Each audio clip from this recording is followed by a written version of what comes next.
Welcome, Alpha. Greetings to you in the mighty and matchless name of my Lord and Savior Jesus Christ. இன்றைக்கும் நம்ம வாசிக்க எடுத்துக்கொண்ட பகுதி 78ஆம் சங்கீதம். பிள்ளைகளுக்கு அறிவிக்கிறதை குறித்து நாம் பார்த்தோம். இப்போ 7வது வசனத்திலிருந்து வாசிப்போம். தேவன் மேல் அவர்கள் தங்கள் நம்பிக்கையை வைத்து தேவனுடைய செயல்களை மறவாமல் அவர் கற்பனைகளை கை கொள்ளும்படி. இது ரொம்ப ரொம்ப முக்கியம். நம்ம we have got the tendency to forget everything. அவர் தேவனுடைய கற்பனைகளை கை கொள்வதற்கு பிள்ளைகளுக்கு சொல்லிக் கொடுக்க வேண்டும்.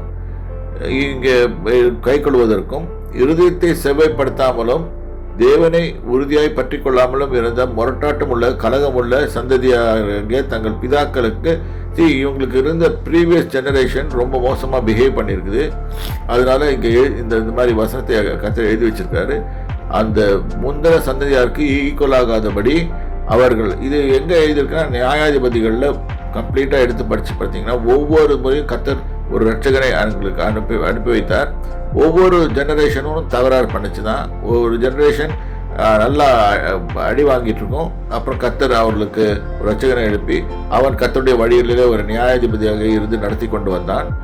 அப்புறம் அந்த அவன் நியாயாதிபதியாக நடந்து அவன் காலம் முடித்த பிறகு அடுத்த ஜெனரேஷன் எழுப்பும். அந்த ஜெனரேஷன் ரொம்ப பிரச்சனையாக இருக்கும். இதே மாதிரி மோசேக்கு அப்புறம் யோசுவா இருந்தார். அதுக்கப்புறம் தென் அகெயின் ப்ராப்ளம் ஸ்டார்ட் ஆகிடுச்சு.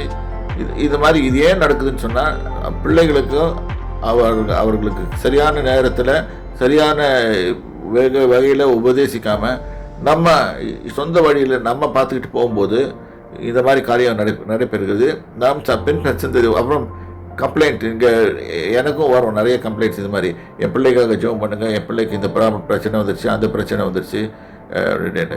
பிரச்சனையே வரக்கூடாதுன்னு சொன்னால் வேதத்தை எடுத்து உங்கள் இருதயத்தில் வைங்க.